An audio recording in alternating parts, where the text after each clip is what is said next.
حالت جنابت میں وفات پا جانا۔ محمد تنظیم صاحب ملتان سے پوچھتے ہیں کہ ایک صاحب اللہ کو پیارے ہو گئے ہیں اور وہ ہم مستری کی حالت میں اللہ کو پیارے ہوئے ہیں، اس بارے میں قرآن و حدیث میں کیا حکم ہے؟ یہ ان کے لیے کوئی نقصان دہ عمل تو نہیں ہے؟ نیز جب ان کو نہلایا جائے گا تو ایک غسل دیا جائے گا یا 2 غسل دیے جائیں گے؟ اگر کسی پہ غسل فرض تھا اور غسل کرنے سے پہلے اس کی موت واقع ہو گئی تو یہ کوئی بری موت نہیں ہے۔ حضرت حنظلہ رضی اللہ تعالی عنہ اپنی زوجہ سے صحبت کی آپ نے اور میدان جنگ کا اعلان ہوا، آپ غسل کیے بغیر ہی میدان جنگ میں چلے گئے اور شہید ہو گئے، تو آپ کو فرشتوں نے غسل دیا۔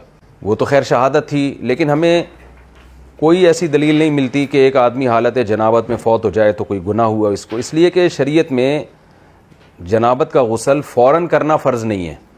ہاں، نماز اگر اسی حال میں قضا کر دی غسل کیے بغیر تو یہ بہت برا عمل ہے، تو اس لیے نماز کے لیے غسل ہوتا ہے کہ نماز آپ قضا نہیں کر سکتے، اگر آپ پہ غسل فرض ہے تو غسل کرنا پڑے گا نماز کو۔